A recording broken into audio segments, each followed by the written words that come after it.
Esperábamos un milagro para el día de ayer y este milagro se cumplió por porciones. No puedo decir que el resultado electoral nos pueda satisfacer a los mexicanos. Y si bien es cierto, hubo una mucho mayor participación en las casillas electorales, sí les puedo decir que faltó muchísimo de una sociedad que se movilizó en parte, pero que los resultados, si bien hacen más pequeña la proporción de Morena y de los partidos aliados a Morena en el Congreso, en donde se podría pensar que la diferencia, por ejemplo, en diputados entre Morena, el Partido del Trabajo, el Verde Ecologista y el Partido de Encuentro Social, pasa de... Ya después se harán los ajustes, ¿no?, pertinentes por las discusiones que se tengan que vivir en tribunales, pero así en términos globales, para que tengan ustedes una idea de la proporción, antes tenían 332 diputados en el Congreso, ahora estarán teniendo 281, y la oposición, que está representada por el PAN, el PRI, el PRD y Movimiento Ciudadano, vamos a ponerlo del lado de la oposición, tenía 168 diputaciones y ahora puede llegar a tener 219. Esto es en lo que toca al Congreso. El avance obligará a Morena a tener que negociar ahora sus iniciativas. Ya no será una vía tan franca para aprobar todo lo que llega y ya no podrán, como se dice en el argot legislativo, mayoritear. También decir que en la capital de la República Mexicana sí hubo un avance muy importante de la oposición. En las alcaldías, en las 16 alcaldías de la capital del país, antes de las elecciones dominadas por Morena en un 85-90%, hoy tendrán menos de la mitad gobernando por Morena y el partido del presidente, junto con sus aliados. Pero si la jefa de gobierno, que es de Morena, tiene relación que en el pasado era con absolutamente casi todos los alcaldes de su partido político, hoy su relación es otra y tendrá que negociar con algunos alcaldes algunas de las decisiones más importantes que tendrán que dirimirse en la capital del país. En términos de gobiernos, Morena avanza en el noroeste, teniendo a Sonora y a Sinaloa. Chihuahua se consolida como de oposición, al igual que Coahuila y que, digamos, ya en la zona de Nuevo León. Y como les decíamos el día de ayer, en la jornada electoral, se ve una tendencia también hacia el PAN en el sureste extremo mexicano, en los estados de Yucatán y de Quintana Roo. El avance en Morena es sobre el sureste, en Guerrero, en Nayarit, en Oaxaca, no así en Chiapas, pero después de todo es un partido aliado, y en la zona de Veracruz y en la cuenca del Golfo de México, salvo los extremos en Yucatán y en Tamaulipas, el resto es Morena. En la parte centro de la República Mexicana estamos también viendo una dominancia de Morena en Zacatecas, y pues ese es básicamente lo que les puedo en este momento sintetizar, porque algunos de los resultados no están totalmente definidos. En elecciones que serán importantes, pienso que, si bien es cierto, a nivel de gobierno, todas lo son. En el caso de, por ejemplo, Nuevo León, Samuel García se lleva la elección y Adrián de la Garza se queda en un segundo lugar, alejado, digamos, unos 8 puntos porcentuales.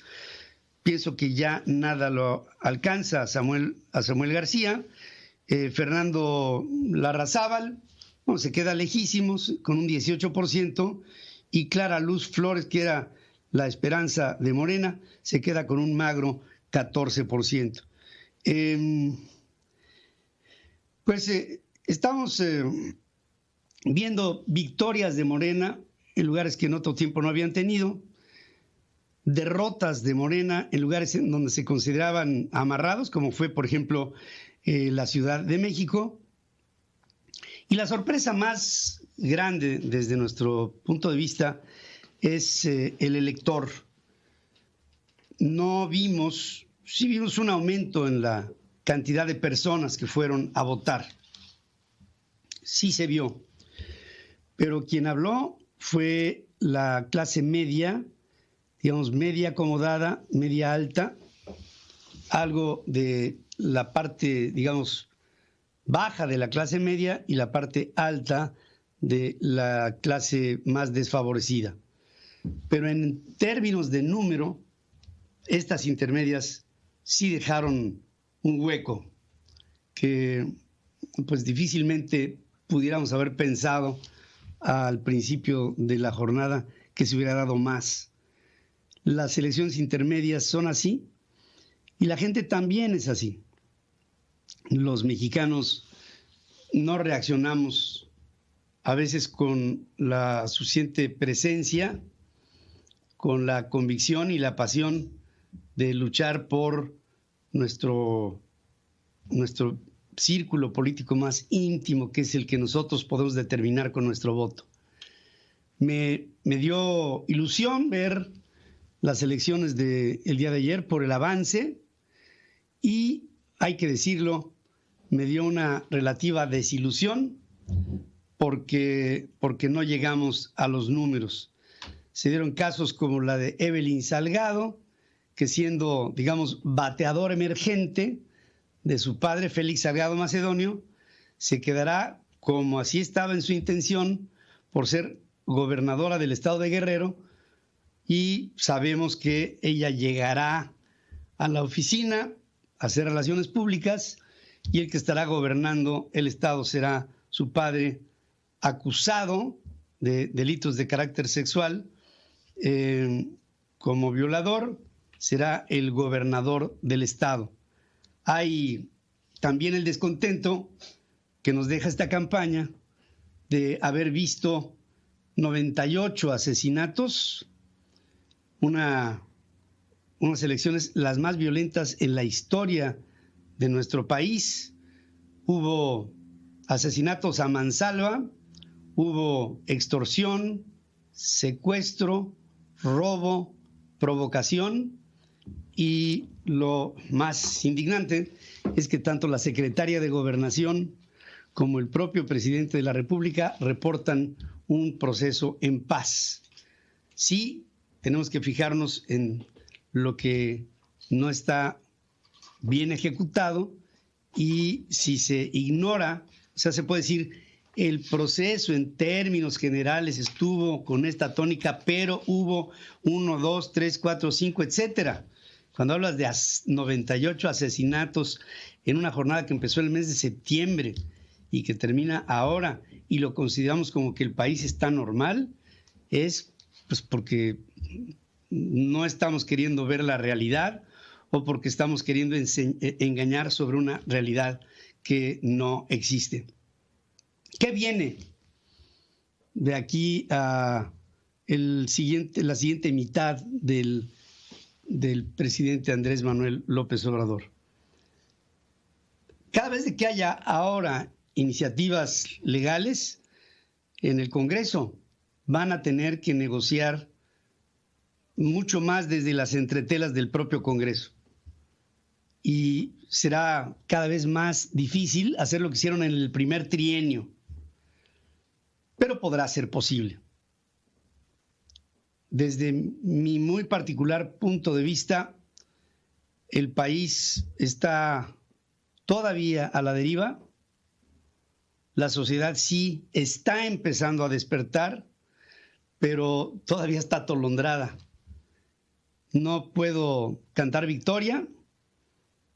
Creo que el presidente se va a volver mucho más celoso de su poder, que prácticamente lo tiene todo.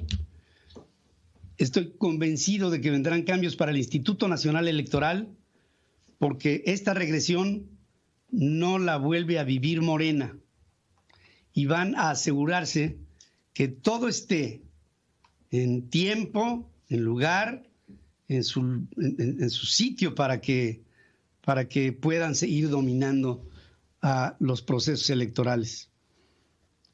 Pienso que el presidente está ahora sí en una posición como para quedarse con todo. Es lo que pienso. Aunque no puedo dudar que haya habido un avance relativo, el presidente sigue en el mando, sigue en el poder, lo seguirá ejerciendo, y por más pataleos que haya de la oposición, que avanzó, hay que reconocerlo, avanzó, no se puede pensar más que estamos lejos, muy lejos de una democracia. Otra vez nos corresponde a los mexicanos decirnos entre nosotros que debemos de reaccionar. Me llamó muchísimo ayer la atención la falta de la presencia de la juventud. La juventud mexicana no quiere escuchar el llamado de un país que está reclamando a gritos ser atendido. No hubo juventud, hubo sí la presencia de familias que llegaron a votar hasta en bloque. Hubo un hombre que llegó en camilla a votar el día de ayer, con gran vocación, aunque nos faltó México. Nos faltó, y yo quisiera haber dado otro mensaje, aunque esta es la realidad. En México hubo participación, pero no la suficiente.